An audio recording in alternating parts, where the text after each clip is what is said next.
Like, I'm not even aware of the scale of the production, or I'm not even aware that it's odd. I'm not particularly comfortable with holding a camera. I never hold cameras. This is how I make pictures. In a way, it's the only way I know how to make a picture. Like a film, I use a lot of production, a lot of lighting, a lot of set design. In terms of process, there's two quite contrasting ways that I work.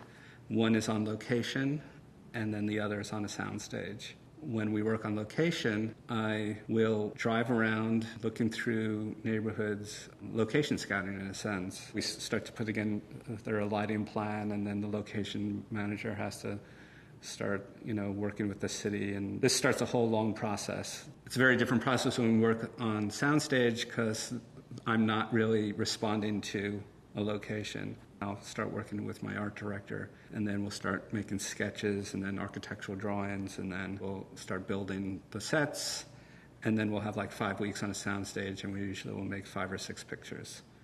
A huge shifting point was when I first met my director of photography, Rick Sands. He opened up for me an enormous possibility in terms of how to choreograph light in a way that I don't think any other photographer does. It's finding meaning through light. I'm always interested in tensions. A primary one is that collision between the familiar and the strange. I think that exists in all of my pictures, an unexpected sense of mystery or strangeness or beauty.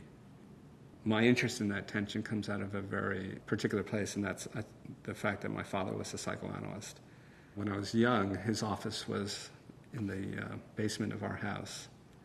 I had all these early memories of attempting to try to hear what was going on under the surface underneath our living room. And I think that, in retrospect, is a great metaphor for what I do now. This picture was part of a production that we did over 5 weeks of winter. We worked in cooperation with the town and had an agreement that they would just shut down the entire main street of Pittsfield and just let the snow gather. This is snow we can never duplicate, this is the real deal. So far we think we got 4 inches. We have 1 hour. The picture's residing on this thing that almost doesn't exist, like this moment in between moments. The first thing I had to think of is what would be the title of a movie that I would want on the marquee. I settled finally on Brief Encounter, and then a single car rounding a snowy street, and then the tracks of the car appearing behind it.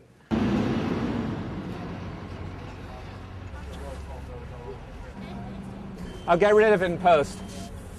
And then I wanted some other sort of disconnected figures. So there was a figure in the diner, and then I put a figure underneath, walking away from us in the movie theater. Basically, I say position, and then you just hold it. It's like a second exposure, and then I say hold, and then relax, and you relax, and then a little bit more up. Yeah, perfect.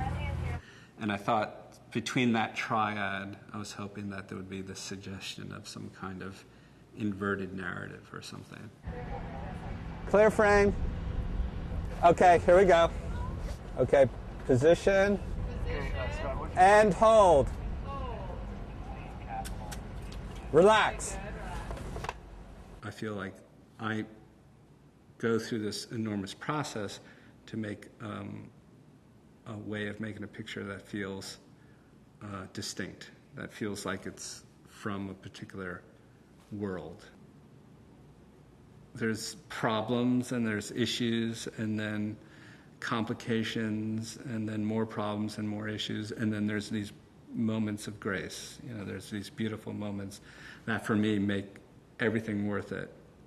Everything worth it. It's like really what I live for is sort of when everything becomes aligned and I'm standing in front of a subject and it all comes together to create a perfect world.